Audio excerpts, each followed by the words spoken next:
Good morning. And happy Sunday to you. It is a rainy Sunday in the jungle of northern Thailand, and I am enjoying every bit of it. Sitting outside under the sala. My room is above that away. And that is the organ accumulator, which is the box, I like to call it. And it's designed, I call it the voluntary isolation box. And I put some pillows in it and meditate in it. Not really meditate, I'm really just being in the space. I'm not a fan of meditation because I don't like the concept of emptying my mind.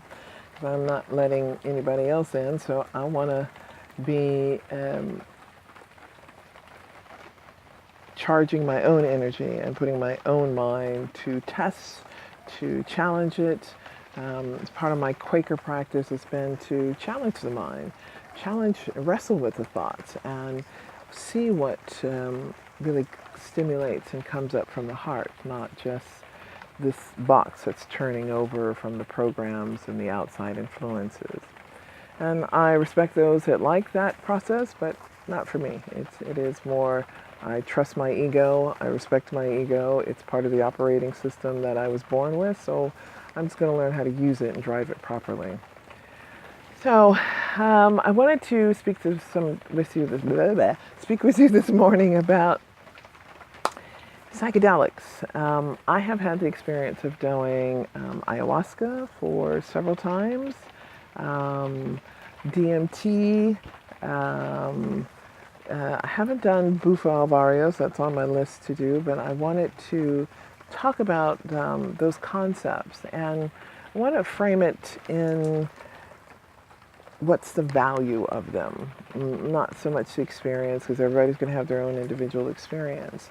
But the value I see is that the research I did, and there's lots of videos and there's lots of psychedelic conferences that are looking at the medical perspective. Even Jordan Peterson, who I don't think he's ever done anything, has talked about the value of having a real trip, which brings up, he has a measurement tool to measure how openness it does. It's like a 1 point increase in your openness in your physicality as a being. So given that, it is a tool that opens up a door within you. It's an internal door opener. Now, some of you may have heard me say I'm trying to get off the planet or inside the planet. And a friend of mine suggested to me, well, what about these side doors over here, like that one? What about going through those and seeing what's on the other side? And I like the meditation I am as my focal point for going inward and going, okay, well, what can we learn when we go in and look around? I feel like I'm investigating my own organs a lot of times, which is hard to do. And it's not an experience we have, but have you ever thought about looking at your own heart from the inside and imagining what does that look like? You know, if you've had the unfortunate experience of having to have it opened up, you may have seen some of the pictures of your own heart. It's pretty cool. I've had some unusual experiences of being able to feel a heartbeat from having my hand inserted anally high enough, up to about there, and I have a long arm where I could feel the heartbeat from the inside, and that's pretty phenomenal. But it is, sorry y'all, I know y'all still freaking out over that one. What? I'm a dom, we did stuff like that. At least I did, had fun with it. But it is explorations of the internal and beyond just the physical. The psychedelics open up a door. And ayahuasca is the mother vine, or mother ayahuasca, or Pachamama she's called. She's an entity that's waiting to meet you. And I'm like, like all entities on the other side, ghosts, angels, demons, aliens, channelers, bringing in your ancestors, there's somebody there.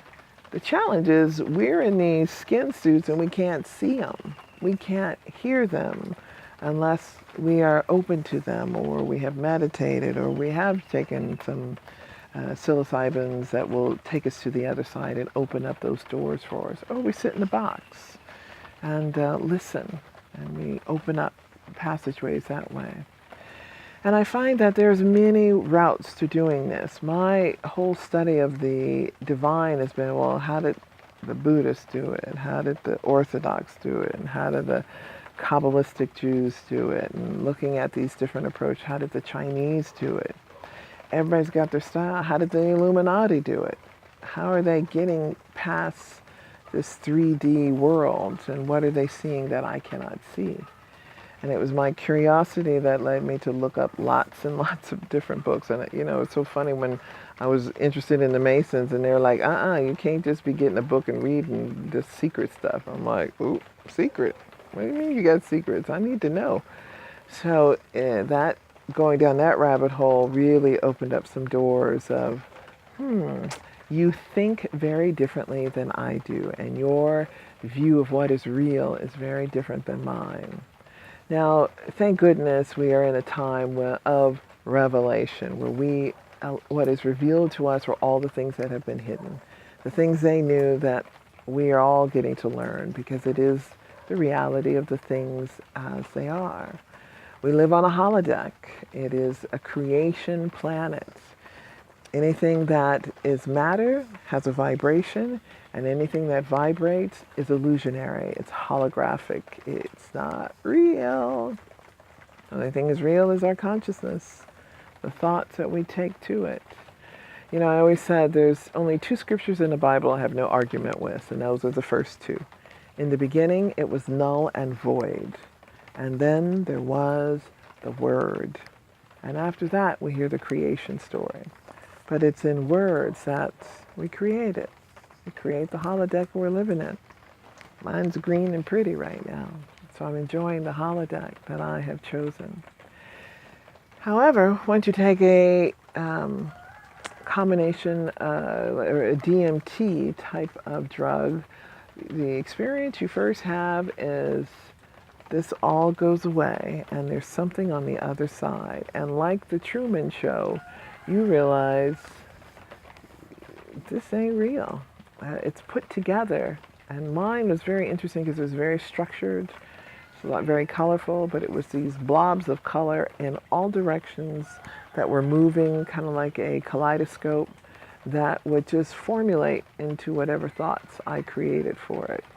And it was just prepared, pulsing, if it were, waiting for me to have a thought, to move in a direction, make my holodeck work. So that was one of those game changers of I see what's on the other side of the holodeck door that I live in. And I went, wow. For ayahuasca, talking to the mother ayahuasca, I had a lot of questions. And I said, show me what you do and why you do it. And her joy was to spread joy and working with children and healing the sick. And I went, that's cool, good for you. That's good work.